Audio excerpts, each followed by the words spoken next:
English conjunctions are the unsung heroes of sentence construction, the vital linguistic glue that binds words, phrases, and clauses together, creating coherence, flow, and logical relationships within our communication. Without them, our language would be a disjointed series of simple statements, lacking the complexity and nuance that allows for sophisticated expression. Understanding the different types of conjunctions and their precise functions is crucial for both clear writing and effective comprehension. There are three main categories of conjunctions: coordinating conjunctions, subordinating conjunctions, and correlative conjunctions. Each type serves a distinct purpose in how it connects grammatical elements.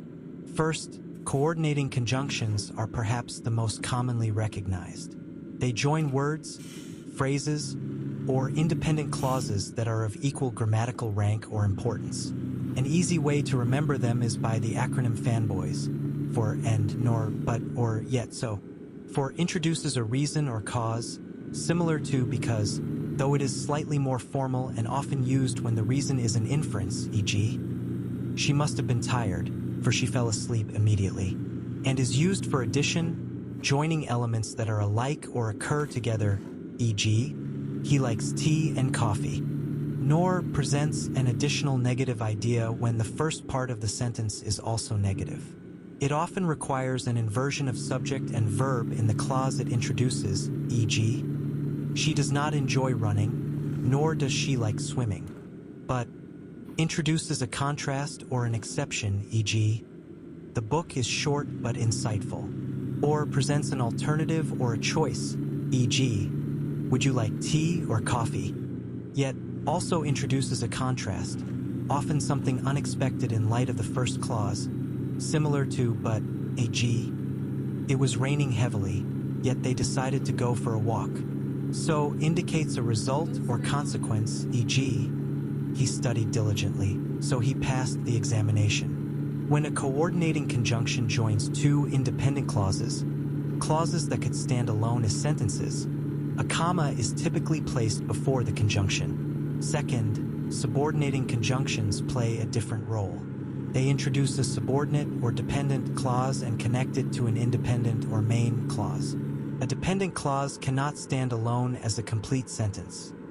It relies on the main clause to make sense. Subordinating conjunctions establish a specific relationship between the two clauses, such as time, cause, effect, condition, or contrast. Common subordinating conjunctions indicating time include after, before, when, while, since, until, as soon as, e.g., after the movie ended, we went for dinner. Those indicating cause or reason include because, since, as e.g., because it was snowing, the school was closed. Conjunctions showing purpose include so that, in order that, e.g., she saved money so that she could buy a new car. Those indicating condition include if, unless, provided that, as long as, e.g., if you study hard, you will succeed. Conjunctions of contrast or concession include although, though, even though, while, whereas, e.g., although he was ill, he went to work. When a subordinate clause begins a sentence, a comma is usually placed after it, before the main clause.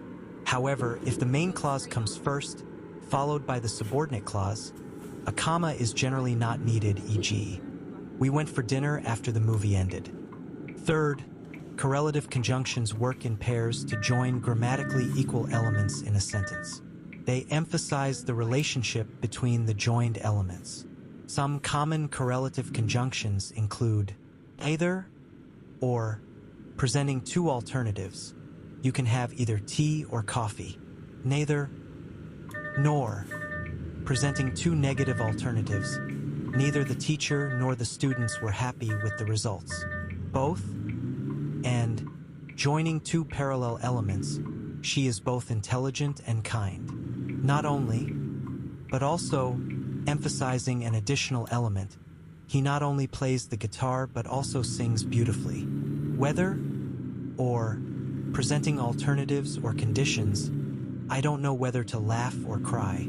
As making a comparison, she is as tall as her brother. It is important to maintain parallel structure when using correlative conjunctions. meaning the grammatical form of the element following the first part of the pair should be the same as the grammatical form following the second part. For example, she likes not only to swim but also to hike. To swim/to hike parallel infinitives is correct, whereas she likes not only swimming but also to hike is not parallel. Beyond these three main types, it is worth noting conjunctive adverbs, such as however, therefore, moreover, consequently, and nevertheless. While they function similarly to conjunctions in linking ideas between independent clauses, they are grammatically adverbs. They are often preceded by a semicolon and followed by a comma when connecting two independent clauses, e.g., the weather was terrible. However, we enjoyed our trip. Alternatively, they can start a new sentence, followed by a comma. Mastering conjunctions is essential for constructing sentences that are not only grammatically correct, but also clear, varied, and sophisticated. They allow writers and speakers to express complex relationships between ideas, moving beyond simple declarations to elaborate on reasons, conditions, contrasts, and consequences. By carefully selecting the appropriate conjunction, one can precisely convey the intended meaning and guide the reader or listener through their train of thought. Therefore, a thorough understanding of their forms and functions is a cornerstone of proficiency in the English language, enabling more nuanced and articulate communication.